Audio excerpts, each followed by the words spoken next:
Hello friends, today we are recording on lecture number 3 जिसमें हम डील करेंगे chapter number 8 enterprise risk management. कौन सा chapter? Chapter number 8 enterprise risk management. Sir 8 number chapter क्यों करा रहे हो पहले? क्योंकि 8 नंबर चैप्टर तुम्हारे लिए समझना इसलिए जरूरी है क्योंकि chapter number 8 and chapter number 3 are को रिलेटेड। ठीक है, तो जो रिस्क मैच्योरिटी अपन पढ़ेंगे वो और तुम्हारा चैप्टर नंबर कौन सा 3 आर वेरी मच कोरिलेटेड। ठीक है, अभी का जो लेक्चर देखने से पहले शुरू के पहले लेक्चर्स देख लेना, कॉन्सेप्ट से रिलेटेड है, रिस्क मैनेजमेंट में पहले ही बोल रहा हूँ। ठीक है, नाउ सबसे पहला सर एंटरप्राइज रिस्क मैनेजमेंट नाम से क्या समझ में आता है सर मुझे? Enterprise risk management sir, enterprise मतलब होता है सर बिजनेस, धंधा। सब धंधा समझाओ मुझे पहले। जब तक तुम्हें बिजनेस समझ में नहीं आएगा तब तक उसका रिस्क कैसे मैनेज करोगे? सामने को एक चीज बताओ। तो number 1 thing is you need to know what is the business. सब बिजनेस क्या होता है सर? मतलब बिजनेस स्टार्ट कैसे करना है सर? मैं एक आदमी हूं सर, मुझे अपना धंधा चालू करना है सर, मुझे अपना बिजनेस स्टार्ट करना है सर। ठीक है, तो बिजनेस स्टार्ट करने के लिए तुम्हें 3 चीजों की जरूरत है, इनफैक्ट 4 चीजों की जरूरत है। सबसे पहले तुम्हें लगेगा एक विजनरी। आय हाय हाय सर, विजनरी मतलब क्या? विजनरी मतलब जिसके पास विजन है सर, एक एंटरप्रेन्योर चाहिए मुझे। ठीक है, एक एंटरप्रेन्योर मान ला लिया। नंबर 2, मेरे को चाहिए एक हैकर। हैकर, हाँ, हैकर मतलब टेकी। एक टेक वाला बंदा चाहिए जो टेक्नोलॉजी को समझ पाए, जो अच्छा टेक्नोलॉजी डेवलप कर सके टक टक टक टक, और कुछ ऐसा प्रोडक्ट ला पाए मार्केट में जिससे मैं सस्टेन हो पाऊं। एंड नंबर 3 होता है हसलर। हसलर मतलब क्या? जो जाके तुम्हारा माल बेच सके, जो जाके तुम्हारा धंधा बढ़ा सके, उसे कहते हैं हसलर। ठीक है, मतलब। और चौथा चीज होता है सीएफओ, अपन लोग, है ना? चौथा चीज होता है सर सीएफओ, क्योंकि as a chartered accountant you will get ample of opportunities to become a CFO. Sir ये मैं क्यों बता रहा हूँ? क्योंकि ये इसलिए बता रहा हूँ ताकि बिजनेस समझो। जब तक बिजनेस नहीं समझोगे रिस्क को कैसे मैनेज करोगे भाई? जब तक बिजनेस नहीं समझोगे तब तक रिस्क को कैसे मैनेज करोगे? तो सबसे पहले मैंने बोला एक विजनरी चाहिए, एक हसलर चाहिए, एक हैकर चाहिए और एक सीएफओ चाहिए। ये सब मिलके जाएंगे इन्वेस्टर के पास। ये सब लोग जाएंगे मिलके इन्वेस्टर के पास, हे इन्वेस्टर हमें पैसा दे दो, हमें पैसा दे दो साहब, हमें धंधा करना है।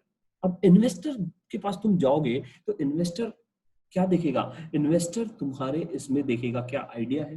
हाँ आइडिया है। क्या इस आइडिया में ग्रोथ होने की अपॉर्चुनिटी है? क्या ये आइडिया ग्रो करेगा फ्यूचर में? ठीक है, ये देखेगा। फिर उसके बाद वो देखेगा क्या whether the business model is sustainable. ये धंधा टिकेगा आफ्टर कोविड, ये धंधा चलेगा। ओके, और तो और सबसे इंपॉर्टेंट चीज यहाँ पे आ रही है तुम्हारी, या वो देखेगा कि सर कि रिस्क कितना है इस बिजनेस में। फिर से मैं बोल रहा हूँ, इस बिजनेस में रिस्क कितना है, और यहाँ पे मेरा रिस्पॉन्सिबिलिटी चालू हो गया साहब। अब रिस्क है तो रिस्क को कम करना है। रिस्क को कैसे कम करूं? ईआरएम के थ्रू कम करूंगा। एंटरप्राइज रिस्क मैनेजमेंट, ओवरऑल धंधे का रिस्क कम करना है साहब, पूरे बिजनेस का रिस्क कम करना है साहब। और यहाँ पे सीएफओ का जिम्मेदारी आ जाता है कि भैया जी तू जाके इस धंधे का रिस्क कम कर। सीएफओ बेटा तेरे को इसलिए बिजनेस में लाया हूं क्योंकि तू धंधे का रिस्क कम करेगा साहब। ठीक है, अब इन्वेस्टर देखेगा कि रिस्क कितना है इस बिजनेस में। रिस्क कम है तो इन्वेस्ट करेगा, रिस्क ज्यादा है तो वो देखेगा क्या उतना बेनिफिट मिल रहा है कि नहीं। ठीक है, उतना बेनिफिट मिल रहा है कि नहीं। अब तो और ये इन्वेस्टमेंट जब मनी लगाएगा तो इन्वेस्टर मनी क्यों लगाता है पता है? अगर मेरे को तुम 6% रिटर्न देने वाले हो तो मैं बॉन्ड्स और डिबेंचर्स में इन्वेस्ट करूंगा भाई, मेरे को तेरे धंधे में इन्वेस्ट नहीं करना है। I want an exceptional return so that my investment is worth investing। ठीक है, अब क्या होता है जब इन्वेस्टर ने एक बार पैसा लगा दिया तो इन्वेस्टर का वैल्यूएशन कैसे बढ़ता है साहब? इन्वेस्टर का वैल्यूएशन कैसे बढ़ता है? इन्वेस्टर का वैल्यूएशन बढ़ता है when more of the investments come into company। when more of the investments come into the company, investor का वैल्यूएशन बढ़ जाता है। लाइक एक फंडिंग आया, एक राउंड ऑफ फंडिंग आया सीरीज ए फंडिंग आने के बाद अगर सीरीज बी फंडिंग आता है तो जो सीरीज ए वालों ने जिन्होंने पैसे लगाया था उनका वैल्यूएशन बढ़ जाता है। तो बिजनेस का अंडरस्टैंडिंग अब मुझे आगे सब बिजनेस क्या होता है, बिजनेस कैसे आएगा, अब मेरा नीड कहाँ पे आया। क्योंकि इन्वेस्टर जब पैसा लगाएगा तब रिस्क को देखेगा और रिस्क को कम करना है, रिस्क को उसके रिस्क एपेटाइट में लेके आना है। ठीक है, अब नेक्स्ट टर्म समझेंगे तो वो बुक के साथ समझेंगे। अभी चैप्टर में जाते हैं, चैप्टर में गो थ्रू करेंगे चैप्टर नंबर 8 में क्या है। बहुत मजेदार चैप्टर है, मेरे को तो मजा आ गया भाई चैप्टर नंबर 8 पढ़ के, और पढ़ाने में मजा आएगा। फिर उसके बाद चैप्टर नंबर 3 पढ़ेंगे, क्या लिंकेज है भाई 3 और चैप्टर नंबर 8 का, है ना, 3 और चैप्टर नंबर 8 का। ठीक है, तो इसलिए मैं इस रिकॉर्डिंग के साथ चैप्टर नंबर 3 का इंडेक्स लगाऊंगा, नंबर 1। नंबर 2, मैं चैप्टर नंबर 3 का क्या लगाऊंगा, मॉड्यूल लगाऊंगा, जिसमें मैंने मार्किंग किया हुआ है, जिसमें मैंने नोट्स बनाए हुए हैं ना। तो जो नेक्स्ट लेक्चर आएगा, आई वांट दैट कि स्टूडेंट शुड रीड, स्टूडेंट क्या करे, एटलीस्ट तुम पढ़ के बैठो कि भाई चैप्टर नंबर 3 में ये कॉन्सेप्ट है, चैप्टर नंबर 8 से रिलेट हो सकता है ना। और जब मैं रिलेट करूंगा भाई चैप्टर नंबर 3 और चैप्टर नंबर 8 को, तब आएगा मजा। ठीक है, अब अपन देखते हैं कि चैप्टर नंबर 8 में क्या है। एक सेकंड स्क्रीन शेयर करता हूं, लेट्स गो।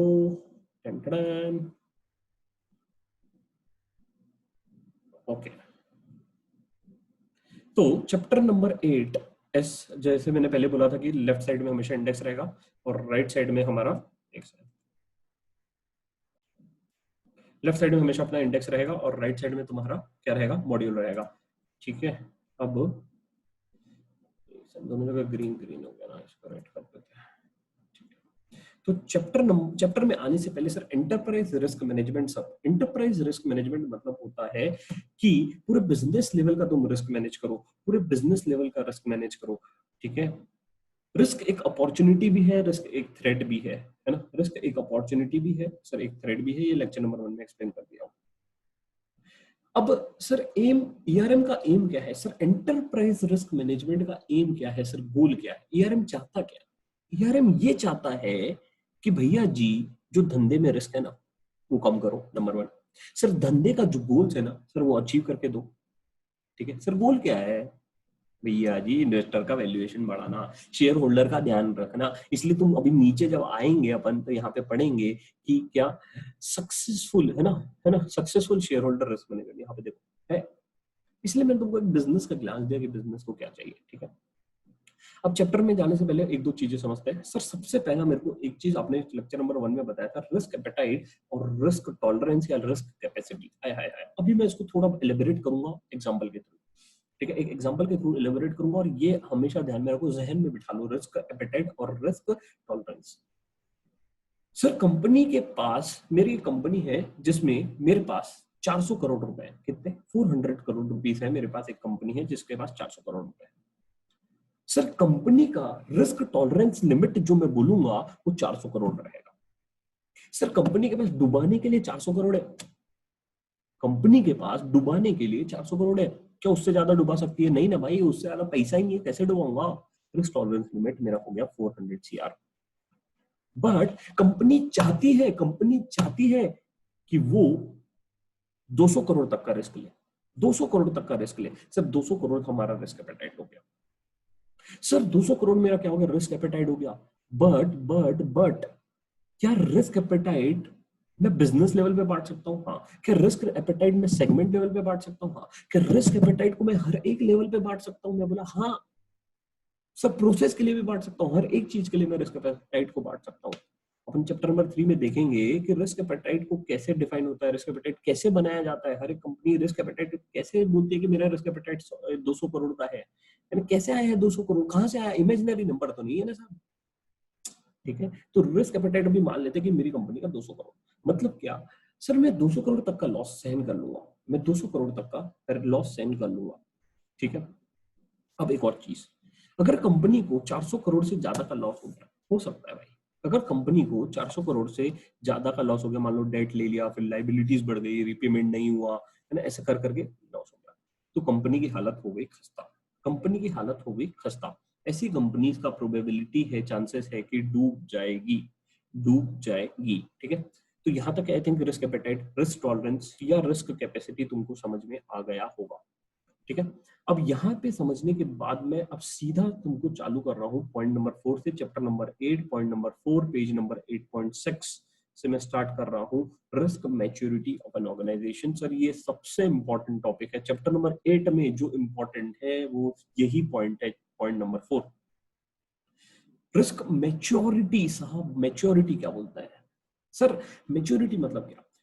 अब देखो हमेशा बोलते हैं ना कि बच्चा धीरे धीरे over a period of mature होता है, तुम घर से बाहर निकलोगे तो मैच्योर होंगे, है ना। तो काफी लोग अभी अभी घर से बाहर नहीं निकलोगे, but once you become a CA, when you once you got get a job, you will see how the world works, तो मैच्योरिटी लेवल धीरे धीरे तुम्हारा बढ़ेगा। तो वैसे ही ऑर्गेनाइजेशन का भी एक मैच्योरिटी लेवल होता है साहब। सर कितने प्रकार के मैच्योरिटी लेवल होते हैं बेटा? 5 प्रकार के मैच्योरिटी लेवल होते हैं। अब मैंने जो तुमको बताया कि बिजनेस कैसे होता है, अब उसको इधर रिलेट करूंगा मैं, ठीक है। तो सबसे पहले अगर अभी तुमको बताता हूँ, कोई भी अगर नया कंपनी स्टार्ट करता है, कोई भी नया कंपनी स्टार्ट करता है ना, एज अ स्टार्टअप और as a business entrepreneur, as a धंधा करना है ना भाई तुम्हें, हमेशा तुम लोग अभी सीए हो ना, तो तुम्हारा दिक्कत क्या है पता है? अपन लोग सोचते हैं कि भाई कंप्लायंस हुआ कि नहीं हुआ, कैसे होगा। तो स्टार्टअप में how do people think is कि बस चालू कर दो, आइडिया आया स्टार्ट कर दो, until and unless other other people get it, है ना। दूसरे आदमी के शुरू करने से पहले तुम स्टार्ट कर दो, ठीक है। तो होता क्या है कि बिजनेस, तुमको आइडिया, तुमने धंधा स्टार्ट कर दिया, ठीक है ना, तुमने कंट्रोल्स का देखा ना, तुमने देखा कि भाई बिजनेस कैसे मैनेज हो रहा है, मतलब तुम चाहते हो कि मैं मार्केट कैप्चर कर लूं, ठीक है। The same which is done by Ola and Uber. Ola and Uber ने क्या किया? पैसा लगाया, धनाधन मार्केट कैप्चर कर लिया, करेक्ट। अब जब मैं नया नया बिजनेस में आया, देखो मैं रिस्क नाइफ समझा रहा हूँ, मतलब कॉन्सेप्ट से रिलेट होगा। जैसे मैं नया नया बिजनेस में आया, ठीक है, तो जो लाइन मैनेजर था, है ना, जो मेरा हसलर था, है ना, हसलर जो मेरा लाइन मैनेजर था, वो, उसको मैंने बोला कि भैया जी तू धंधा ला, तू बिजनेस ला, बाकी कंट्रोल्स का, रिस्क का जिम्मेदारी जो है, इसके लिए मैंने सीएफओ को बिठा के रखा है। जो अकाउंट्स मैनेजर है ना, उसको बैठा के रखा है। ये अकाउंट मैनेजर है ना, बाकी सब देख लेगा, तुम्हारा जिम्मेदारी नहीं है कि भैया जी इनवॉइसेस तुमको ला के दे रहा है कि नहीं कस्टमर समय पे, तू अभी बिजनेस ला, बस तू भी बिजनेस ला। किसको बोला मैंने? हसलर को, लाइन मैनेजर को, ठीक है। तो जब रिस्क नायर स्टेट में जब कोई भी ऑर्गेनाइजेशन रहता है, ना, तो उसको धंधे का पड़ा होता है। सर मेरे को बिजनेस लाना है सर, ये सब चीजों से मेरे को फर्क नहीं पड़ता। कि रिस्क रजिस्टर है या नहीं साहब, मेरे को फर्क नहीं पड़ता साहब। क्यों? क्योंकि ऑर्गेनाइजेशन बहुत ही इमेच्योर स्टेट में है सर। तो जब ऑर्गेनाइजेशन इमेच्योर स्टेट में है, जब ऑर्गेनाइजेशन रिस्क नाइव लेवल पे है, तो क्या इंटरनल ऑडिटर वहां पे आके ये बताएगा कि भैया जी ये कंट्रोल सुधारो, या ये बताएगा कि साहब ये कंट्रोल नहीं है आपकी कंपनी में, ये कंट्रोल आप लगा लो? क्या बोलेगा इंटरनल ऑडिटर? बोलेगा साहब कि ये आपकी कंपनी में कंट्रोल नहीं है, ये कंट्रोल आप लगा लो, ठीक है। इंटरनल ऑडिटर ये नहीं बोलेगा कि साहब आपकी कंपनी में ये कंट्रोल काम नहीं कर रहा है, इफेक्टिव नहीं है, इनइफेक्टिव नहीं है, ठीक है। तो रिस्क नाइव लेवल पे जब कंपनी नया नया है, ताजा ताजा कली खिली है, नया नया कंपनी आया है, रिस्क नाइव है ना, इमेच्योर स्टेट में है, तो लाइन मैनेजर, देखो मैं पढ़ रहा हूँ अभी, line manager does not know about the risk, sir उसको रिस्क के बारे में नहीं पता, है ना। Will be looked by a staff manager. Accounts manager को मैंने इसलिए लाया हूँ, सीएफओ इसलिए बिठाया हूँ साहब, since line manager will spend maximum time in operation, धंधा लाएगा वो ऑपरेशन में, धंधा लाएगा ऑपरेशन, है ना, एंड नॉट इन दिस, है ना, and not in this, sir paper work में इन्वॉल्व नहीं रहेगा, रिस्क रजिस्टर बनाऊंगा, फिर देखूंगा हाई है, लो है, मीडियम है, कौन से टाइप का रिस्क है, ये सब मेरा काम नहीं है सर, ठीक है। तो रिस्क नया समझ में आया, ये चीज को मैं एक लाइन टू लाइन समझाऊंगा, एक वर्ड टू वर्ड समझाऊंगा, क्योंकि ये जो है पॉइंट नंबर 4, रिस्क मैच्योरिटी, बहुत इंपॉर्टेंट है, and I expecting a question on this और केस स्टडी ऑन दिस, ठीक है। दूसरा होता है रिस्क अवेयर। सर ये पूरा स्टेजेस है ना, ये पूरा स्टेजेस है ना, तो ये नीचे से ऊपर जा रहा है ना, तो ये मैच्योरिटी लेवल बढ़ती जा रही है जैसे जैसे नीचे जाएंगे। रिस्क अवेयर मतलब क्या? सर रिस्क अवेयर मतलब होता है कि अब मैनेजमेंट को, डिपार्टमेंट को पता है कि भैया जी मेरे को अपने डिपार्टमेंट का रिस्क देखना है। सर एग्जांपल ये है कि फॉर एग्जांपल एक, हमेशा आप एग्जांपल लेंगे अमेजोन का।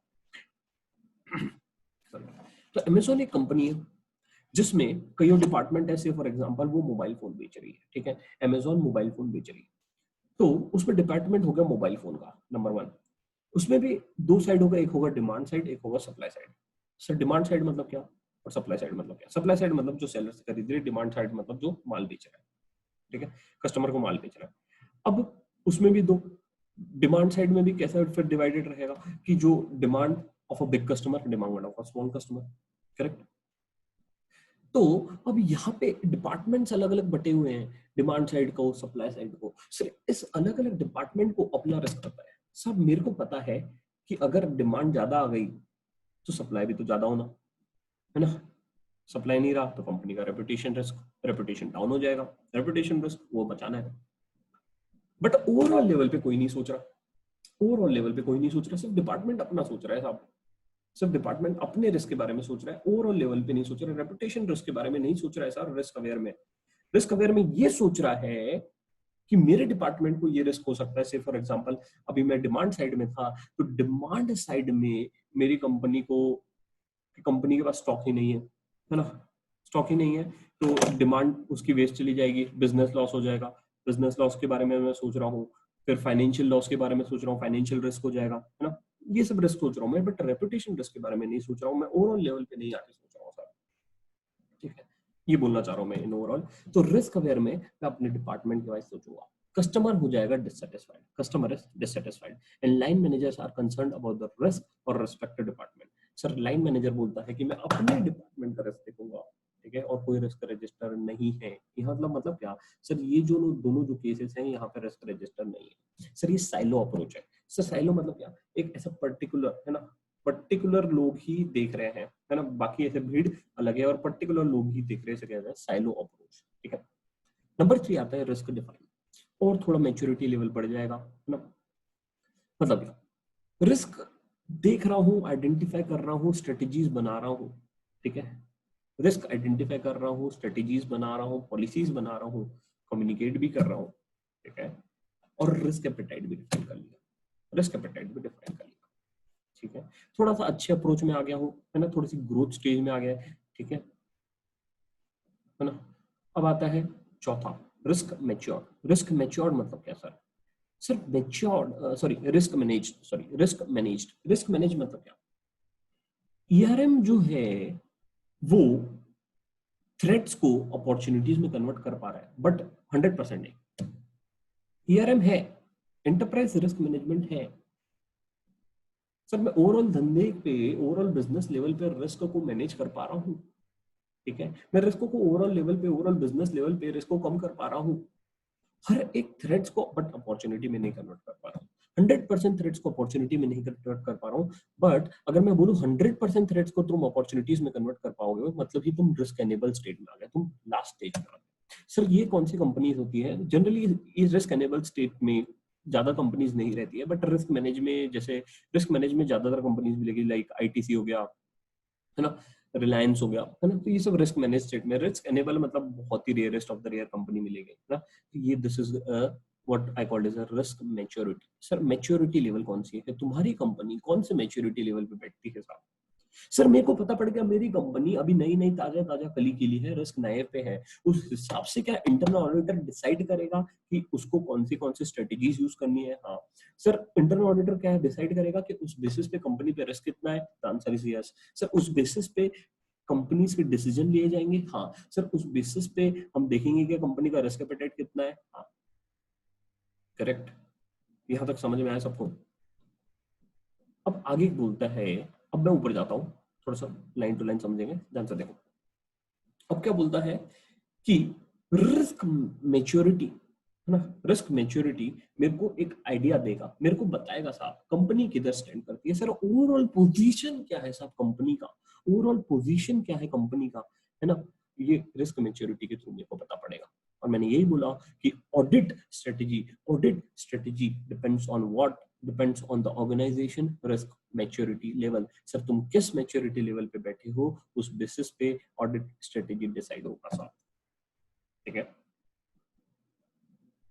आगे बढ़ते हैं, ये एक बार पढ़ लेना, बट ये बहुत इंपॉर्टेंट है जो हाईलाइट किया हुआ है ना। मैंने वही बताया कि line managers are not expected to identify the risk, है ना, तो वही बोला रिस्क नए पे लाइन मैनेजर्स को एक्सपेक्टेड नहीं है कि वो रिस्क को आइडेंटिफाई करे, है ना। और आगे क्या बोलता है, द इंटरनल कंट्रोल एनवायरनमेंट में बी वेल डिफाइंड, है ना, but it is operate in staff and logic behind the line managers will spend a maximum time in operation and, है ना, तो वही बोला है कि लाइन मैनेजर धंधा लाएंगे कि ये सब करेंगे, है ना, तो वही बोला गया है।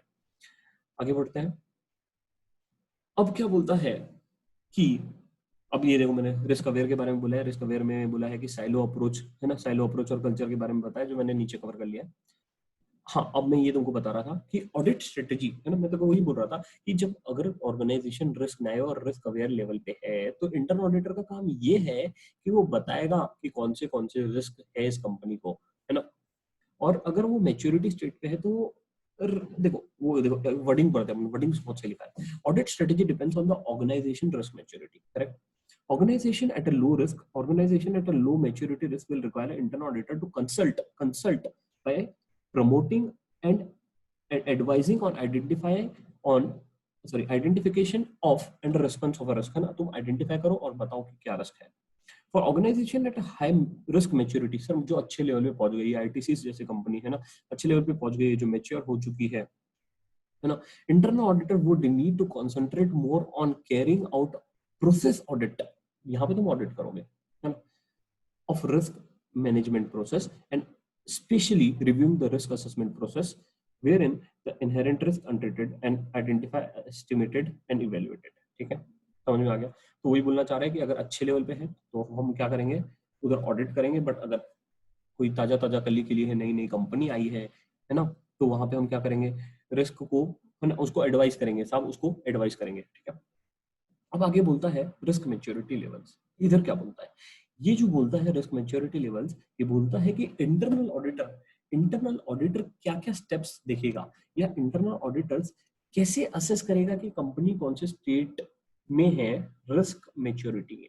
तो क्वेश्चन आ सकता है एग्जाम में, how can an auditor assess the stage in which stage of risk maturity, ये क्वेश्चन आ सकता है। या दूसरा क्वेश्चन आ सकता है, identify the state in which this identify the risk maturity state of this company, ठीक है, आया है, क्वेश्चन आ चुका है इस पे। तो इन चार फैक्टर्स के बेसिस पे तुम डिसाइड करोगे कि कौन से स्टेट में बैठी हुई है कंपनी, ठीक है। तो सबसे पहले क्या बोलता है, business objectives are defined and communicated, sir क्या बिजनेस के ऑब्जेक्टिव डिफाइंड है, कम्युनिकेटेड है सबको, number one. Number two, risk appetite is defined, sir risk appetite defined है क्या कंपनी का, मैंने रिस्क एपेटाइट बता दिया तुमको, है ना, डिफाइंड है क्या हर एक कंपनी का, और कम्युनिकेटेड है क्या सबको, नंबर टू। नंबर थ्री बोलता है कंट्रोल एनवायरनमेंट कैसा है साहब, कंट्रोल एनवायरनमेंट कंपनी का स्ट्रांग है, वीक है, इफेक्टिव है, इनइफेक्टिव है ना, है ना, including the tone from the top, है ना, टॉप वाले कितने रिस्पॉन्सिबल है, क्योंकि top top bottom down approach होता है ना, टॉप डाउन अप्रोच डाउन होता है जब भी कंट्रोल लगता है ना। फिर आगे क्या बोलता है, कंट्रोल एनवायरनमेंट कैसा है, फिर क्या बोलता है, adequate process exist for assessment management and communication of risk, sir कैसा प्रोसेस है, प्रोसेस कैसा है सर रिस्क का, उसके बेसिस पे डिसाइड होगा कि क्या, कि कंपनी का रिस्क मैच्योरिटी लेवल क्या है, कंपनी का रिस्क मैच्योरिटी लेवल क्या है। आई थिंक सबको यहाँ तक समझ में आ गया होगा। रिस्क मैच्योरिटी काफी इंपॉर्टेंट कॉन्सेप्ट है, बहुत इंपॉर्टेंट है, 2 बार पढ़ना 3 बार पढ़ना नहीं समझ में आएगा, पूछना, डाउट पूछना, ठीक है, टेलीग्राम पे डाउट पूछ सकते हो, काफी लोगों को अक्सर क्वेश्चन आता है, आपको डाउट कहाँ पे पूछे बेटा, डाउट तुम पूछ सकते हो टेलीग्राम में, ठीक है। थोड़ा डिले होता है आंसर देने में, बट आंसर दे देता हूँ मैं। अब आता है सर पॉइंट नंबर 5, है ना, सॉरी अपने यहाँ पे ये कंप्लीट हो गया, process of enterprise risk management. अब सर आता है process of enterprise risk management. Process क्या है सर, कुछ प्रोसेस नहीं है, बहुत सिंपल सा प्रोसेस है। बोलता है ERM is a process which helps to bring the risk within the risk appetite level. Sir ERM तुमको तुम्हारी क्षमता के हिसाब से या तुम्हारी क्षमता पे लाके देगा। सर ईआरएम की मदद से मेरे को पता है कि कंपनी का रिस्क एपेटाइट कितना है, 200 करोड़ का, तो मैं 200 करोड़ पे तुमको लाके रखूंगा, उससे ज्यादा का रिस्क मैं देखो नहीं लेने दूंगा। सर इन्वेस्टर को बोलता है मेरे को 200 करोड़ तक का रिस्क चलेगा, तो ईआरएम भी बोलता है तुमको 200 करोड़ तक का ही मैं रिस्क लेने दूंगा, बस वही है।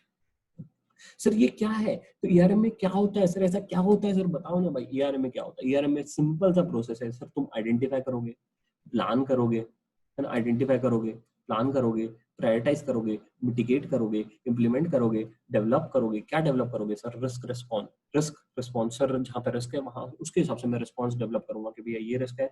सपोज एग्जांपल सर कि मेरा स्ट्रेटेजिक रिस्क था, सर स्ट्रेटेजिक रिस्क का मतलब क्या होता है, स्ट्रेटेजिक रिस्क का मतलब होता है मेरी स्ट्रेटेजी फेल हो गई काम। अब स्ट्रेटेजी फेल हो गई तो उसके लिए मेरा रिस्क रिस्पॉन्स है कि स्ट्रेटेजी चेंज करो, उसके लिए क्या रिस्क रिस्पॉन्स है, स्ट्रेटेजी चेंज करो। तो ईआरएम बोलेगा भाई स्ट्रेटेजी चेंज करके देख, तो स्ट्रेटेजी चेंज करके देख, है ना, तो स्ट्रेटेजी चेंज करेगा, है ना।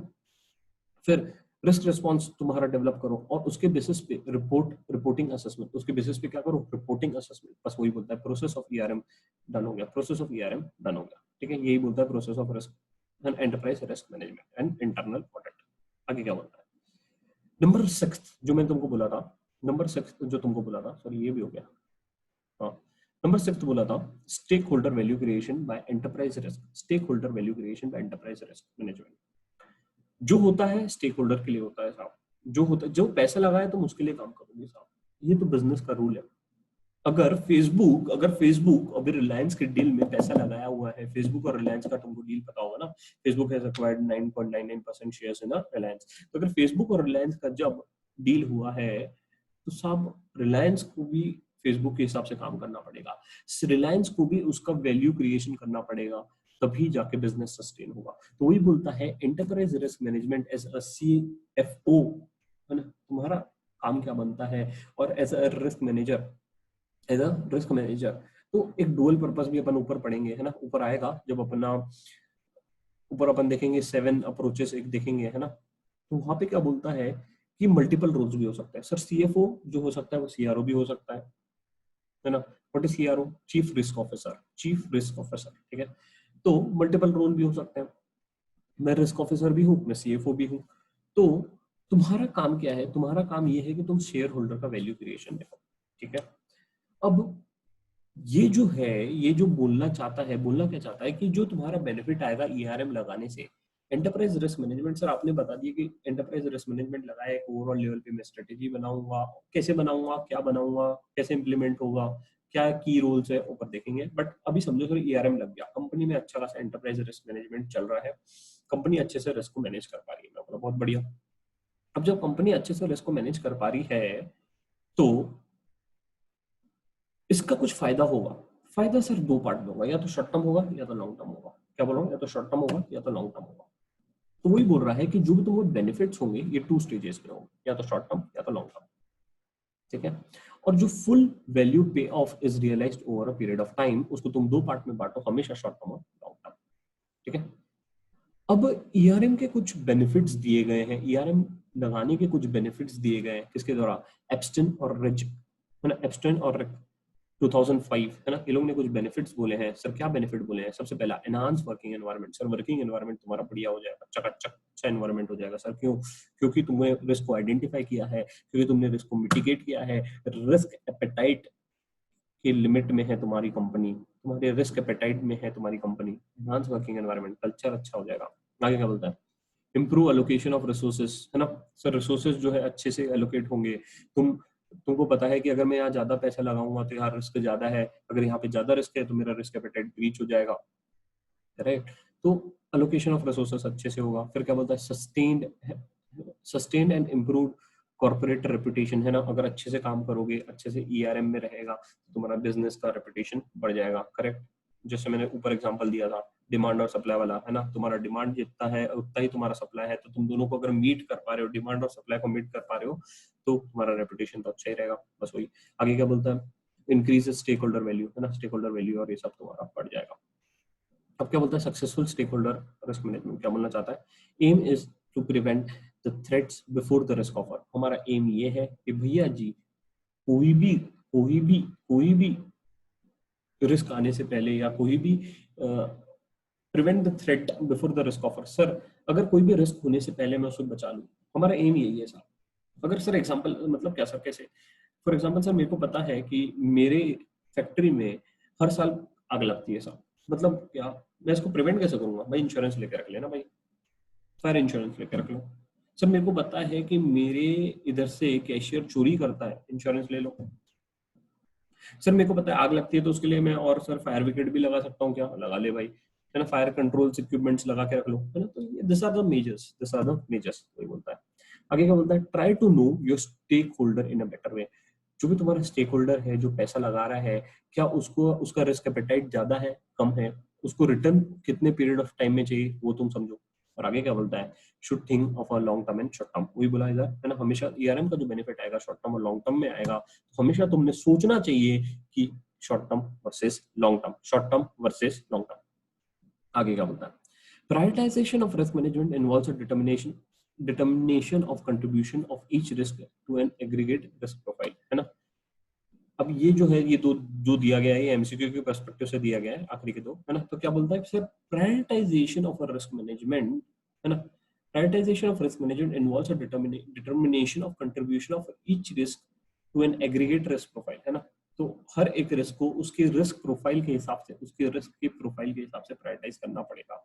और आगे बोलता है 7 attributes under risk maturity model for ERM. 7 attributes अपन कहाँ देखेंगे, सॉरी 7 एट्रीब्यूट्स अपन ऊपर देखेंगे, है ना। 7 एट्रीब्यूट्स अपन ऊपर देख लेंगे कौन से और आगे चलो गया। 7 एट्रीब्यूट्स अपन ऊपर देखेंगे, ठीक है। अब आते हैं अपन ऊपर चैप्टर के स्टार्टिंग पे, अब चालू करेंगे ऊपर से, ठीक है साहब। अब मेरे को ये बताओ ईआरएम के बारे में। सर ईआरएम क्या होता है? एंटरप्राइज रिस्क मैनेजमेंट का तुमको बताया मैंने। ईआरएम जो है तुम्हारे बिजनेस को, ईआरएम एक बार लग गया ना तुम्हारे बिजनेस को ग्रो करने में मदद करेगा। ईआरएम जो एक बार लग गया ना, है ना, तो वही बोलता है मूव क्विकली, है ना। तो ये पढ़ोगे तो समझ में आ जाएगा, जो हाईलाइट किया पढ़ लेना, ठीक है, समझ में आ जाएगा। हाईलाइट इसलिए करता हूँ ताकि तुमको इजी हो जाए, फोकस करने में मदद हो जाए। और काफी लोग इसका प्रिंट आउट लेके जाएंगे। If you want you can take this print out of this book in your exam, but हाँ बेटा इंडेक्स का इज्जत से प्रिंट आउट लेके जाना और कलर प्रिंट आउट लेके जाना, पहले ही बोल रहा हूँ, है ना, पहले ही बोल रहा हूँ। बसड़ मत मचा देना एग्जाम में जाके, तो black and white print out लेके गया तो काम ही नहीं आएगा, ठीक है। कलर प्रिंट आउट लेके जाना। आगे क्या होता है, ईआरएम की डेफिनेशन एक बार सुनते हैं सर। ईआरएम क्या होता है? Enterprise risk management in business includes the methods and process used by organization to manage risk and size opportunities related to achievement of its objective, है ना। ईआरएम में देखो, मैं इसलिए पहले मैं बिजनेस का ऑब्जेक्टिव बताया, अब ईआरएम में क्यों लगाना चाहता हूँ। ईआरएम में इसलिए लगाना चाहता हूँ साले, जो मेरा ऑब्जेक्टिव है ना वो अचीव हो जाए बिजनेस का। जो मेरा ऑब्जेक्टिव है ना, इन्वेस्टर वैल्यू क्रिएशन हर एक बिजनेस का ऑब्जेक्टिव होता है भाई, दिस इज द फैक्ट, है ना। इन्वेस्टर वैल्यू क्रिएशन हर एक बिजनेस का ऑब्जेक्टिव होता है। सर अब इन्वेस्टर वैल्यू क्रिएशन कैसे आएगा? जब कंपनी में रिस्क कमती रहेगा, जब कंपनी में रिस्क कम रहेगा। सर रिस्क कम होना मतलब क्या?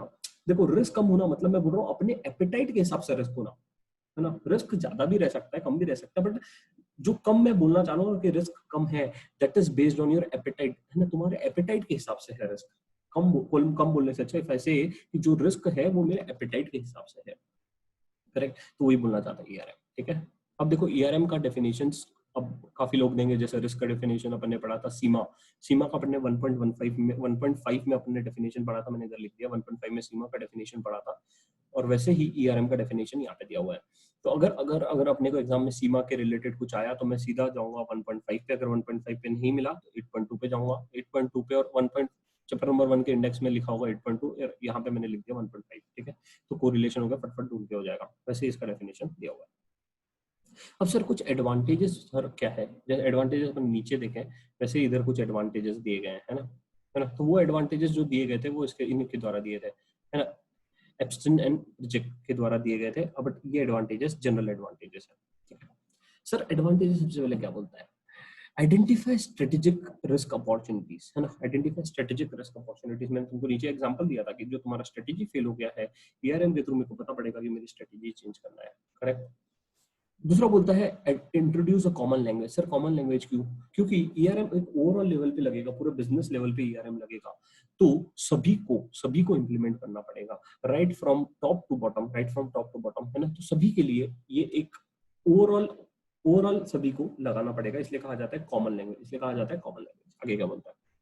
Provide a senior management with most up to date information, correct. Sir ERM लगेगा तो तुम्हें कंपनी के हर एक चीज के बारे में देखना पड़ेगा। सर क्यों अप टू डेट? क्योंकि मेरे को मार्केट के बारे में भी जानकारी रखनी पड़ेगी, मुझे हर एक चीज के बारे में जानकारी रखनी पड़ेगी, और मुझे हर एक चीज से एक लिंकेज क्रिएट करना पड़ेगा। सर एग्जांपल, जैसे कि अगर मान लो कि फॉरेन एक्सचेंज रिजर्व, या मेरा बोलता हूँ एक्सचेंज रेट काफी फ्लक्चुएट हो गया, है ना, तो मेरे को दिक्कत आएगी सर बिजनेस में। क्योंकि अगर if I am dealing in some foreign currencies तो मेरे को दिक्कत आ जाएगी, है ना। तो मैं अब उसको क्या करूंगा सर? बचाने के लिए क्या करूंगा? मैं हेज करूंगा। मैं उसको बचाने के लिए क्या करूंगा? हेज करूंगा। तो मैं एज अ ईआरएम में ओवरऑल रिस्क को कम करना चाहता हूँ, है ना। तो मैं क्रिएट करना चाहूंगा, एक लिंकेज क्रिएट करना चाहूंगा, और मैं अप टू डेट रहूंगा इन्फॉर्मेशन से। मैं क्या रहूंगा? अप टू डेट रहूंगा इन्फॉर्मेशन से, और मैं लिंकेज क्रिएट करूंगा। आगे क्या बोलता है? Align annual performance and goal. Align annual performance and goal, अब देखो हमेशा मैं बोला था जो तुम्हारा ऑब्जेक्टिव है, जो तुम्हारा विजन है, उसके पास तुमको लेके जाएगा, है ना। आगे क्या बोलता है? एनकरेज रिवॉर्ड अपस्ट्रीम रिपोर्टिंग, है ना। अपस्ट्रीम रिपोर्टिंग मतलब क्या सर? हमेशा रिपोर्टिंग ऊपर वालों को होती है, हमेशा रिपोर्टिंग ऊपर वालों को होती है, ठीक है। एज अ जॉब या बिजनेस कहीं पे भी है ना, जॉब में तुम अपने मैनेजर को रिपोर्ट करते हो, बिजनेस में तुम इन्वेस्टर को रिपोर्ट करते हो, बस वैसे ही है। तो अब ईआरएम में, ईआरएम होगा तो अपस्ट्रीम रिपोर्टिंग भी बढ़ेगी, रिवॉर्ड एंड अपस्ट्रीम रिपोर्टिंग, अच्छा काम करोगे तो रिवॉर्ड तो मिलेगा ही। आगे क्या बोलता है, align other risk monitoring incentives, है ना, अदर रिस्क मॉनिटरिंग इंसेंटिव्स जैसे कि self appraisal, internal auditing activities, ये सब तुम्हारा बढ़ जाएगा, कंट्रोल असेसमेंट्स बढ़ जाएगा, है ना। ये सब चीजें अब देखना पड़ेगा, क्योंकि अब मैं पूरे बिजनेस पे, पूरे धंधे पे रिस्क को मैनेज करना चाहता हूँ साहब, मैं रिस्क को मैनेज करना चाहता हूँ साहब, ठीक है। आगे क्या बोलता है, आइडेंटिफाइंग अ की रिस्क सिनेरियो, की रिस्क सिनेरियो जो है, कहाँ पे ज्यादा रिस्क है उसके बेसिस पे, sorry imagining the key risk scenario, वहां पे उसके हिसाब से मैं ईआरएम, है ना, ईआरएम लगाऊंगा, ये एक मेरे लिए एडवांटेज है। आगे क्या बोलता है, financial report, financial risk monitoring as a part of ERM, financial risk monitoring, है ना, जो फाइनेंशियल स्टेटमेंट लेवल पे क्या रिस्क है वो भी मैं एनालाइज करूंगा, असेस करूंगा, है ना। तो अच्छी बात है ना भाई, कंपनी कितना सारा रिस्क को एनालाइज कर रही है, इतने लेवल पर रिस्क के बारे में सोच रही है, जितना ज्यादा सोचेगी उतना कंपनी के लिए अच्छा है, बस वही बोलना चाह रहा है। फिर कुछ डेफिनेशंस दी गई है ईआरएम की आईएसओ और कोसो के द्वारा, आईएसओ और कोसो के द्वारा, ठीक है। तो आईएसओ और कोसो काफी जगह पे आता है, तो मैं एक नेक्स्ट लेक्चर में क्या करूंगा, आईएसओ 31000 कहाँ कहाँ आया है वो एक उसका एक दे दूंगा, आईएसओ 31000, क्योंकि चैप्टर नंबर 1 में भी देखा है, चैप्टर नंबर 8 में भी है और 3 में भी है कहीं ना कहीं, अपन उसका मैं समझ दे दूंगा, ठीक है। आईएसओ 31000 कहाँ कहाँ है, ओके।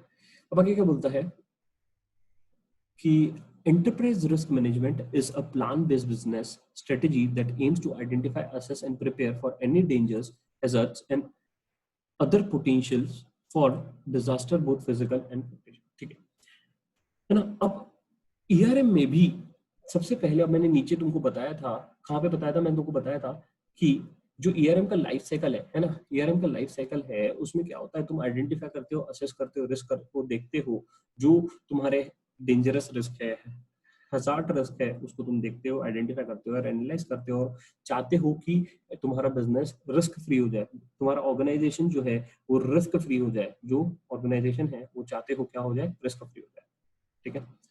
और वही बोलता है सीआरओ और रिस्क कमेटी बैठेगी, सीआरओ और रिस्क कमेटी बैठेगी, ये अपन आगे पढ़ेंगे, आई थिंक चैप्टर नंबर 8 में सीआरओ और रिस्क कमेटी के बारे में अच्छा खासा पढ़ेंगे, और चैप्टर नंबर 2 में भी है कि सीआरओ का क्या होने का क्या एडवांटेज है, क्या होता है, रिस्क कमेटी का क्या रोल्स है, रिस्पॉन्सिबिलिटीज है ना, वो अपन पढ़ेंगे। अब आता है इम्प्लीमेंटिंग ईआरएम। सब ईआरएम का बारे में बहुत ज्ञानबाजी हो गया सब, ईआरएम का मेरे को समझ में आया सर, कंपनी में ईआरएम होने से फायदा है। मुद्दे पे आओ सर, कैसे लगाना, मुद्दे पे लगाओ कैसे लगाना। सबसे पहले मैंने क्या देखा, मैंने देखा कि रिस्क मैच्योरिटी लेवल क्या था, मेरी कंपनी कहाँ पे स्टैंड होती है। मैंने देखा सर ईआरएम से शेयर होल्डर को भी फायदा है, स्टेक होल्डर को भी फायदा है। ईआरएम क्या होता है वो समझा। सर अब मेरे को बताओ धंधे में ईआरएम कैसे लगाऊं साहब, ठीक है। तो सिंपल सा अप्रोच है, सबसे पहला क्या बोलता है, तुम्हारा रिस्क एपेटाइट देखो, तुम्हारी क्षमता कितनी है ना, वो देखो। दूसरा बोलता है कि तुम देखो कि तुम्हारा अप्रोप्रिएट इंटरनल कंट्रोल एनवायरनमेंट कैसा है, मतलब सर एक कंट्रोल एनवायरनमेंट तुमको एस्टैब्लिश करना पड़ेगा। सबसे पहले तुमको अपना एपेटाइट डिसाइड करना पड़ेगा, एपेटाइट डिसाइड करने के बाद तुम्हें देखना पड़ेगा कि तुम्हारा कंट्रोल एनवायरनमेंट तुमको लगाना पड़ेगा, है ना, अप्रोप्रिएट इंटरनल कंट्रोल एनवायरनमेंट बिठाना पड़ेगा, पहला। दूसरा, तीसरा, तीसरा क्या बोलता है, तुम देखो साहब कि तुम्हारी कंपनी में कौन कौन से ऐसे थ्रेट्स है ना, potential threats to achieve the objective. Sir ऐसे कौन से थ्रेट्स है जो तुम्हारी कंपनी को, बिजनेस को गोल अचीव करने में नहीं दे रहे हैं, वो देखो।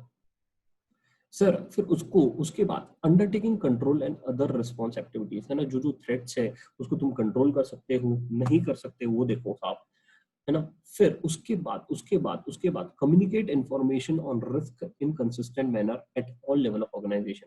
सर मतलब क्या, तुम इंफॉर्मेशन जो भी रिस्क के बारे में है, उसके बारे में सभी को ज्ञान दो, सभी को नॉलेज दो, सभी को बताओ कि रिस्क को कैसे कंट्रोल करा जा सकता है, रिस्क कंट्रोल करना क्यों इंपॉर्टेंट है, सभी को इंफॉर्मेशन दो, ठीक है। तो एज अ मैनेजमेंट मेरी क्या क्या जिम्मेदारी है साहब, जब मैं ईआरएम लगाना चाहता हूँ, भाई तू सबसे पहले जा अपना रिस्क एपेटाइट देख के आ। रिस्क एपेटाइट डिटरमाइन हो गया, उसके बाद तुम अप्रोप्रिएट इंटरनल कंट्रोल लगा दो, उसके बाद तुम देखो कि तुम्हारी कंपनी को क्या क्या थ्रेट्स हैं। सर थ्रेट्स देखने के बाद तुम देखो कि उसको मैं कंट्रोल कर सकता हूँ कि नहीं, और ये सब चीजें है ना सबको बताओ यार कि कैसे रिस्क है, आइडेंटिफाई कैसे करना, और ये कंसिस्टेंट मैनर में होना चाहिए, है ना, और ये सभी लेवल ऑफ ऑर्गेनाइजेशन पे होना चाहिए, सबको बताओ सब। अब ये तो हो गया मैनेजमेंट की जिम्मेदारी, है ना, ये मैनेजमेंट की जिम्मेदारी होगी सब इतनी। अब उसके बाद आती है ऑडिटर की जिम्मेदारी। ऑडिटर का क्या जिम्मेदारी है साहब? ऑडिटर का ये जिम्मेदारी है कि वो मॉनिटर करे and coordinating the risk management process and outcome, centrally monitor, है ना। अब ऑडिटर का काम क्या होता है? ऑडिटर का काम ये होता है कि उसको एनालाइज करे, असेस करे, चेक करे, एनालाइज करे, असेस करे, चेक करे, मॉनिटर करे, देखे कि भैया जी ऑर्गेनाइजेशन कहाँ पे लैग हो रहा है, ऑर्गेनाइजेशन कहाँ पे बिछड़ा हुआ है ना। तो वही बोलता है कि ऑर्गेनाइजेशन को वो मॉनिटर करे और coordinate the risk management process, coordinate करे रिस्क मैनेजमेंट प्रोसेस को। आगे बोलता है providing assurance on the effectiveness with the risk manage, है ना, provide the assurance with the effectiveness of the risk management. Sir effectiveness मतलब क्या? सर अच्छे से रिस्क मैनेज कर पाया कि नहीं, है ना, रिस्क अच्छे से मैनेज कर पाया कि नहीं, वो ऑडिटर को बताना चाहिए। आगे क्या बोलता है? आगे देखो, आगे बोलता है कि अगर तुम्हारा रिस्क एपेटाइट से ज्यादा है। सर मतलब क्या? अगर मैंने 300 करोड़ का रिस्क ले लिया, अगर जबकि मेरा रिस्क एपेटाइट तो था 200 करोड़ का साहब, तो ये मेरे लिए थ्रेट है क्या? हाँ, ये तुम्हारे लिए थ्रेट है। अगर तुम्हारा रिस्क ज्यादा है तुम्हारा रिस्क एपेटाइट से, तो ये तुम्हारे लिए थ्रेट है, ठीक है। आगे बोलता है risk appetite should be always less than your risk capacity. Sir risk capacity मेरी 400 करोड़ की थी, risk appetite ideally it should be less than or equal to, but ideally it is said that कि risk appetite जो तुम्हारा है वो risk capacity से कम होगा। risk capacity से कम होगा मतलब क्या? सर 400 करोड़ से कम रिस्क लो साहब। अगर 400 करोड़ से ज्यादा का रिस्क ले लिया ना, तो कंपनी भैया गई, डूब जाएगी फिर तो। अब एक और ज्ञानबाजी दी गई है, बोलते हैं कि अगर अगर कंपनी अपने cash flow from operation using a cash flow from operation for payment of taxes could lead to a default in payment। Sir मेरे पास इतना कैश रिजर्व नहीं है, या इतना कंपनी के पास कैश सरप्लस नहीं है, और company is in that state where the company is using its own cash flow for the payment of taxes. Sir मतलब मेरे को क्या करना पड़ रहा है कि मैं पूरा बैठा हुआ सर भरोसे पे, सर कि मेरा जब कैश जनरेट होगा ना तब मैं टैक्स पे करूंगा, मेरा जब कैश जनरेट होगा ना तब मैं टैक्स पे करूंगा। तो कंपनी को यहाँ पे डिफॉल्ट होने के चांसेस ज्यादा है, कंपनी को यहाँ पे डिफॉल्ट होने के चांसेस ज्यादा है। And this is a significant risk, this is a significant risk. Audit में पढ़ते हैं ना इनसिग्निफिकेंट, सिग्निफिकेंट रिस्क है ना, बस वही है। और इंटरनल ऑडिटर को अपनी रिपोर्ट में बताना चाहिए, इंटरनल ऑडिटर को अपने रिपोर्ट में बताना चाहिए कि साहब ये सिग्निफिकेंट रिस्क है, and company is using what, company is using cash flow from operation for the payment of taxes. ये इंटरनल ऑडिटर को क्या करना चाहिए? बताना चाहिए, ठीक है। फिर ईआरएम का थोड़ा बहुत कुछ एडवांटेज दिया गया है ना। वही बोलता है कि ऑर्गेनाइजेशन को अपने ऑब्जेक्टिव्स को अचीव करने में मदद करेगी, है ना, और अपने बिजनेस को अचीव करने में मदद करेगी, ठीक है। फिर वही फिर से ज्ञानबाजी दिया गया है, बोलता है रिस्क को असेस करो, मैनेज करो, कम्युनिकेट करो। वही चीज रिपीट किया गया है, पढ़ लोगे तो समझ में आ जाएगा, मैंने रिलेट कर दिया ऊपर। अब आगे क्या बोलता है? Implementation is facilitated by risk manager, है ना। इम्प्लीमेंटेशन कौन करता है? हमेशा रिस्क मैनेजर। और internal auditor as a consulting assessment, sorry consulting assignment, है ना। तो काफी बार क्या होता है, तो हमेशा देखो एक चीज देखना कि अगर कोई नई कंपनी रहती है ना, तो वहां पे इंटरनल ऑडिटर नहीं रहता। वहां पे क्या होता है, एज एक्सटर्नल पार्टी किसी सीएस को या किसी सीए फर्म को इंटरनल ऑडिटर ऐसा असाइन होता है कि तुम हमें इंटरनल कंट्रोल्स बना के दो। बट अगर कंपनी स्टेबल स्टेज पे आ गई, तो वहां पे कंपनी का खुद का इंटरनल ऑडिट टीम रहता है, है ना। तो ये मैं क्यों बता रहा हूँ? ये इसलिए बता रहा हूँ क्योंकि इसको दो एडवांटेज है। एक तो तुम्हारे रिस्क मैच्योरिटी लेवल पे तुम उसको सोचो, क्यों? अगर मेरा कंपनी रिस्क नाइव या रिस्क अवेयर लेवल पे है, तो वहां पे कंपनी का खुद का इंटरनल ऑडिट टीम नहीं रहेगा, वहां पे हमेशा थर्ड पार्टी अपॉइंट होगी।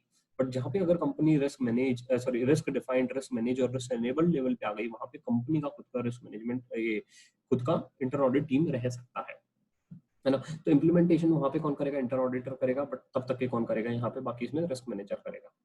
अब risk register, sir risk register के बारे में मैंने चैप्टर नंबर 1 में बताया था। रिस्क रजिस्टर क्या होता है? एक ऐसी बुक, ऐसी चीज जहां पे कंपनी अपने पूरे रिस्क के बारे में लिख देगी, उसमें रिस्क क्या है, कंट्रोल क्या है, कितने का मेरे को बजट है, कितना मेरा लॉस हो रहा है, रिस्क का ओनर कौन है ना। सर रिस्क ये आप मेरे को दिखा सकते हो? रिस्क रजिस्टर दिखा देते हैं भाई, ये देखो रिस्क रजिस्टर ये रहा, है ना। तो रिस्क रजिस्टर में क्या बोलता है, एक सेकंड,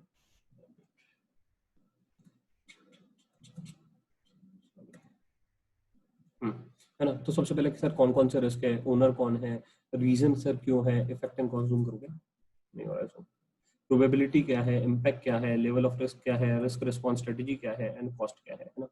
तो ये सब मेरा सर रिस्क में आता है ना, लो मीडियम हाई है ना, ये भी तुमको बताया जाएगा। फिर ये तो प्रोबेबिलिटी इनटू इम्पैक्ट मैंने बताया था, probability into likelihood into consequence के बारे में, इफेक्ट क्या होने वाला है ना। तो ये सब तुम्हारे रिस्क रजिस्टर के बारे में आ सकता है। और एग्जाम में आ सकता है कि पर prepare a risk register based on the above की स्टडी है ना, एक पर केस स्टडी दे देगा और बोलेगा कि उसके बेसिस पे एक रिस्क रजिस्टर बना के दिखाओ है ना। एक तो सबसे पहले लिखना कि ये पढ़ लेना है ना, तो लैक ऑफ कोई भी रिस्क है, जैसे बोलेगा कि ये रिस्क है तो ओनर कौन है रिस्क का है ना, क्यों रिस्क आ रहा है, फिर इसका इफेक्ट क्या होगा, फिर इसकी प्रोबेबिलिटी क्या है, इसका इम्पैक्ट कितना है, लेवल ऑफ रिस्क क्या है, रिस्क रिस्पॉन्स स्ट्रेटेजी क्या है कि उसके लिए मैं क्या कर सकता हूँ, और कितना कॉस्ट इन्वॉल्व है, बस वही लिखना है और क्या है। ठीक है, आगे बोलता है बस वही है रिस्क रिस्पॉन्स के बारे में, तो वही सब चीजें बोला है ना, रिस्क क्या है, कॉजेस क्या है, कॉन्सिक्वेंस क्या है, ओनरशिप कौन है, इनहेरेंट रिस्क स्कोर क्या है, कंट्रोल्स कैसे है, रेसिडुअल रिस्क क्या है, प्रोसेस क्या है, मिटिगेशन टेक्निक्स क्या है, एक्शन ओरो कौन है, वही सब चीजें अपने देखे उधर, बस वही है। अब आता है चैप्टर के लास्ट नंबर पार्ट पे, that is techniques of enterprise risk management. ISO 31000 suggest की to ERM implementation. Sir ISO 31000 के हिसाब से सर ERM को कैसे इंप्लीमेंट करना चाहिए, बढ़िया सी स्टेप्स दिए सर, अच्छी स्टेप्स दी गई है कि ERM को सर मैं कैसे लगाऊं किसी भी बिजनेस में, मेरी कंपनी में रिस्क है, मैं मानता हूँ ERM लगाना चाहता हूँ, तो उसको मैं कैसे लगाऊं साहब, ISO 31000 ने बताया गया है कि कैसे लगाना है 7 स्टेप्स के अंदर। सबसे पहली स्टेप्स क्या है, सबसे पहला की फीचर क्या है, सबसे पहला बोलता है विनिंग सपोर्ट। सॉरी मैं अंदर भी आ जाता हूँ, ISO 31007 की सबसे पहला बोलता है winning support and sponsorship from the top management is precursor, है ना। तो सबसे पहला क्या बोलता है साहब, ये बोलता है कि ये जो ERM लगेगा ना साहब, ये टॉप लेवल से आना चाहिए। मतलब क्या, board of directors should say कि हमें ERM चाहिए, बोर्ड ऑफ डायरेक्टर्स ने बोलना चाहिए ERM चाहिए। सर ग्राउंड लेवल वाले बंदे को सर वैसे ही नहीं समझ में आता ERM क्या है, मतलब सर हसलर को तो ये नहीं पता साहब ERM क्या होता है, बट CFO को तो पता है ना साहब ERM क्या होता है। अब तो अपन CFO बन जाएंगे, अपने को पता है साहब ERM क्या होता है, तो ERM CFO को बोलना चाहिए साहब कि नहीं चाहिए, बोर्ड ऑफ डायरेक्टर्स को बोलना चाहिए कि हमें ERM चाहिए, करेक्ट। अब इधर बोलता है कि put a leader who can support to accomplish the organization. अब एक ऐसा बंदा सिलेक्ट करो जो ऑर्गेनाइजेशन के विजन को अचीव करने में मदद करे। सर मतलब मैं यहाँ CRO की बात कर रहा हूँ क्या, चीफ रिस्क ऑफिसर को इम्प्लीमेंट करो या चीफ रिस्क ऑफिसर को लगाओ ताकि वो बिजनेस को उसके उसे ERM इम्प्लीमेंट करने में मदद कर सके। तो वही बोलता है बोर्ड ऑफ डायरेक्टर ड्राइव करना चाहिए, टॉप के थ्रू ड्राइव करना चाहिए, और वही बोलता है आगे। पहला फीचर समझ में आया। दूसरा बोलता है building ERM using a small but solid steps. छोटा छोटा कदम लो, छोटा छोटा कदम लो बट सॉलिड लो। मतलब क्या है ना, थोड़ा थोड़ा थोड़ा थोड़ा बिल्ड करो, बट ऐसा बिल्ड करो कि कोई तोड़ ही ना पाए, कोई तोड़ ही ना पाए, बस वही बोलना चाहता है। एकदम से बड़े बड़े अप्रोच मत लो, बड़े बड़े डिसीजंस मत लो, या बड़े बड़े स्टेप्स मत लो साहब, है ना। जैसे आज मैंने डिसाइड किया कि ERM लगाना है, चल भाई इंटर ऑडिट टीम अपॉइंट कर लो, 20 लाख लग गए वहीं, तो धीरे धीरे इंप्लीमेंट करो साहब। तुम्हारी टीम में कोई बंदा आइडेंटिफाई करो, फिर देखो वेदर ही इज कैपेबल और नॉट, क्या उसका क्वालिफिकेशंस है क्या, है ना। तो धीरे धीरे आइडेंटिफाई करो, सॉलिड स्टेप्स लो, है ना। तो ये बोलता है identify and implement the key practices to achieve immediate, है ना, इमीडिएट एंड टेंजिबल रिजल्ट्स। फिर आगे क्या बोलता है, provide an opportunity to change and further tailor ERM process. ठीक है, तो हमें छोटे छोटे कदम बढ़ाने हैं ताकि वो सॉलिड स्टेप बिल्ड अप हो पाए। तीसरा बोलता है focus on a simple risk model with small number of top risk, है ना, with small number of top risk. मतलब क्या सर, अप्रोच एकदम सिंपल रखो, अप्रोच जो है तुम्हारा सिंपल रखो, मॉडल एकदम सिंपल रखो। मतलब क्या बोलता है देखो, identify small number of crucial and strategic risk that can be managed and then evolve from the start. सबसे पहले रिस्क आइडेंटिफाई करो, कौन से क्रूशियल रिस्क है कंपनी को, पहले वो देखो। सर रिस्क काफी सारे रहते हैं कंपनी के, इसलिए तुम देखना टेलीग्राम में जब मैं केस स्टडी डालता हूँ 10-12 रिस्क निकल जाते हैं साला हर एक कंपनी के। अब समझ में नहीं आता कि कौन से रिस्क है, तो एग्जाम में कौन सा रिस्क लिखोगे, एग्जाम में वो रिस्क लिखोगे जो कंपनी को इंपॉर्टेंट है, जो कंपनी को इंपॉर्टेंट है ना। तो एज अ रिस्क मैनेजर तुमको आइडेंटिफाई करना पड़ेगा कौन सी कंपनी के लिए क्रूशियल रिस्क है, कौन सी कंपनी के लिए क्रूशियल रिस्क है, उसको आइडेंटिफाई करो और एक सिंपल मॉडल बनाओ जिसके थ्रू तुम उसको ड्राइव करोगे आगे। बेनिफिशियल क्या बोलता है, benefit in developing related process such as, है ना, monitoring and reporting to specific risk, है ना।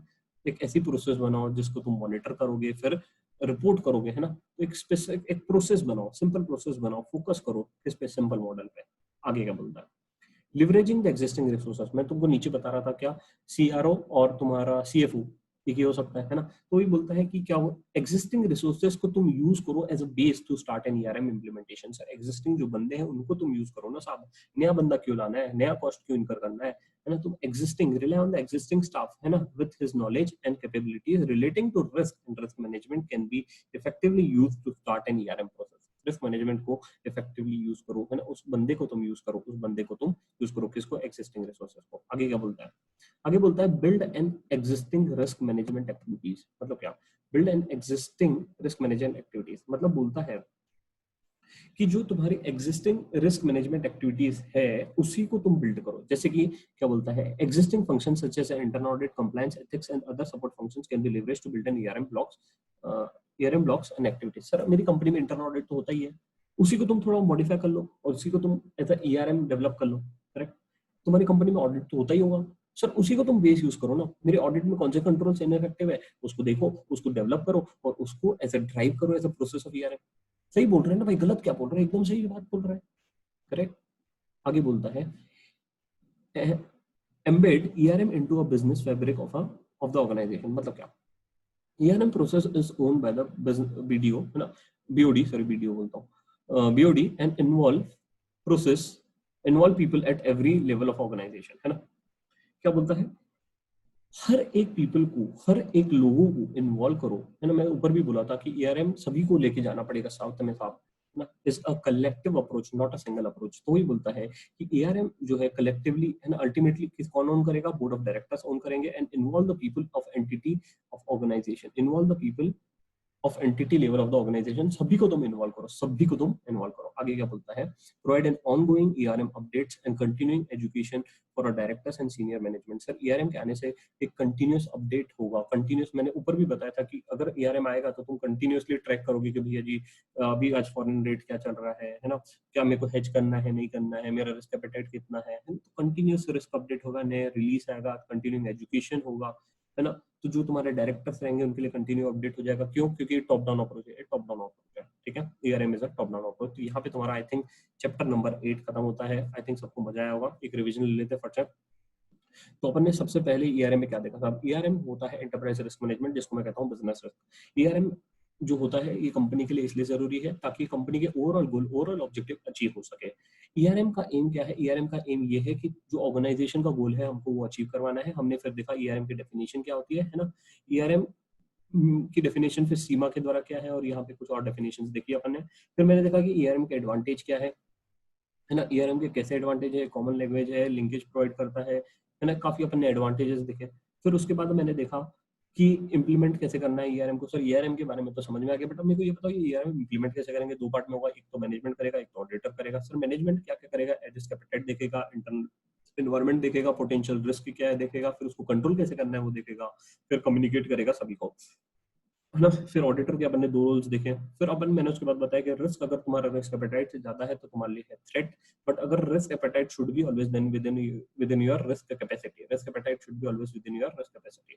फिर मैंने बताया कि एडवांटेजेस ऑफ ERM थोड़ा बहुत इधर भी बताया। फिर ये कॉमन प्रोसेस असेसमेंट, मैनेजमेंट और कम्युनिकेशन के बारे में। फिर रिस्क रजिस्टर के बारे में बताया, रिस्क रजिस्टर तुमको दिखाया था। फिर ISO ने कुछ बोला कि गाइडलाइंस सर ERM को कैसे, कुछ टेक्निक्स बताओ कि ERM को कैसे इंप्लीमेंट करना। अपने 7 टेक्निक्स देखा। सबसे पहले बोलता है कि winning support and sponsorship from the top management, top to down drive होगा। फिर बोलता है building an ERM using a small approach, छोटे छोटे कदम लेके आगे बढ़ो। फिर बोलता है focus on a simple risk model with a small number of top risk, मतलब क्या सिंपल मॉडल बनाओ। आगे क्या बोलता है, leverage existing resources, existing resources को यूज करो। फिर बोलता है build on existing risk management activities है ना, जो भी एग्जिस्टिंग रिस्क है उसको तुम एज अ लिवरेज करो। सर ऑडिट होता है, सर उसको यूज करो। फिर आगे क्या बोलता है, embed ERM into business fabric of an organization, मतलब क्या, ये और ओन किया जाएगा बोर्ड ऑफ डायरेक्टर्स के द्वारा है ना, और हर एक लेवल ऑफ ऑर्गेनाइजेशंस को तुमको बताना पड़ेगा, हर एक जनों को बताना पड़ेगा। Provide ongoing ERM updates and continuing education to, एक और कंटिन्यूस प्रोसेस है ये, डायरेक्टर्स और ये सबको कंटिन्यूस क्या होगा, ERM के बारे में अपडेट मिलता रहेगा। ये सब अपन देखा। फिर सबसे इंपॉर्टेंट चीज पे अपन रिस्क मैच्योरिटी, जो कि मेरा फेवरेट है, expecting a question from this. Risk maturity हमें बताता है कि कंपनी का ओवरऑल पोजीशन क्या है। ऑडिटर को अपने स्ट्रेटेजी बनाना चाहिए, रिस्क मैच्योरिटी के हिसाब से बनाना चाहिए। रिस्क मैच्योरिटी कितने प्रकार की देखी? 5 प्रकार की देखी। Risk naive, risk aware, risk defined, risk manage, risk enable. Risk register कहाँ का नहीं होता? रिस्क नाइव और रिस्क अवेयर में नहीं होता। रिस्क नाइव मतलब ताजा ताजा कली खिली है ना। रिस्क अवेयर थोड़ा और लेवल है ना। और ये मैंने एक बताने का रह गया है ना कि ये जनरली एक स्कोर दिया हुआ रहता है कि स्कोर के बीच में अगर ये है तो ये इस रिस्क मैच्योरिटी लेवल पे है, तो एमसीक्यू में आ सकता है। तो ये स्कोर देख के उसमें गोला बना लेना, ठीक है। फिर मैंने बताया कि ऑडिटर ने अगर कोई नया नया कंपनी है तो वहां पे उसको इंस्टेड ऑफ चेकिंग द क्या हो सकता है, उसे बताना पड़ेगा कि identifying and responses to the risk क्या होगा। और प्रोसेस अगर वो प्रोसेस चेक कहाँ पे करेगा, अगर कोई अच्छे लेवल पे मैच्योर लेवल पे आ चुका है तो। फिर क्या बोलता है कि इंटरनल ऑडिटर कैसे डिसाइड करेगा कि assess the risk maturity level. तो ये अपन ने देखे थे कि रिस्क एपेटाइट है कि नहीं, बिजनेस ऑब्जेक्टिव है कि नहीं, कंट्रोल एनवायरनमेंट कैसा है, एडुकेट प्रोसेस है कि नहीं, वो अपने देखा, उसके बेसिस पे वो डिसाइड करेगा। फिर मैंने बताया कि एंटरप्राइज रिस्क मैनेजमेंट का एक प्रोसेस क्या है ना। तो एक पूरा स्टेप्स है। सबसे पहले आइडेंटिफाई करो, प्लान करो, प्रायोरिटाइज करो, मिटिगेट करो, इंप्लीमेंट करो, डेवलप करो, रिस्क रिस्पॉन्स बनाओ और रिपोर्ट करो। फिर आखिर में आता है सर स्टेक होल्डर के लिए तुम काम करो। सर शेयर होल्डर है, स्टेक होल्डर है, धंधे का वैल्यू क्रिएशन होना चाहिए तभी इंपॉर्टेंट है। ईआरएम का benefit over a period of time आएगा, कुछ आएगा शॉर्ट टर्म, कुछ आएगा लॉन्ग टर्म, दोनों को तुमको कंसिडर करना है और शेयर होल्डर को तुम्हें खुश करना है। और यहाँ पे जो 7 एट्रीब्यूट्स बताए थे तो ऊपर अपने 7 एट्रीब्यूट से कवर हो गया, तो उसको 7 एट्रीब्यूट्स बोला गया है, ठीक है। Thank you friends, I hope सबको लेक्चर मजा आया होगा, एंजॉय कर रहे होंगे लेक्चर्स को, ठीक है। और थोड़ा बहुत कमेंट भी कर दिया करो यार, अच्छा लगता है पढ़ने में, ठीक है। और कोई डाउट्स रहे तो टेलीग्राम पे रीच करो, और better you join the channel, क्योंकि चैनल में अच्छा डिस्कशन होता है, ठीक है। और नेक्स्ट लेक्चर तुम्हारा आएगा संडे को चैप्टर नंबर 3 पे। And one more thing, important thing, chapter number 3 का मॉड्यूल का तुमको मॉड्यूल मिल जाएगा डिस्क्रिप्शन में, नंबर 1 उसका इंडेक्स मिल जाएगा डिस्क्रिप्शन में, उसको पढ़ के आना, उसको पढ़ के आना, क्योंकि chapter number 8 and chapter number 3 are को रिलेटेड, ठीक है। तो उससे तुमको जो अंडरस्टैंडिंग बिल्ड होगी चैप्टर नंबर 3 की, बहुत जोरदार होगी, है ना, बहुत जोरदार होगी, मजा आएगा। I hope you are enjoying the lectures. Thank you friends.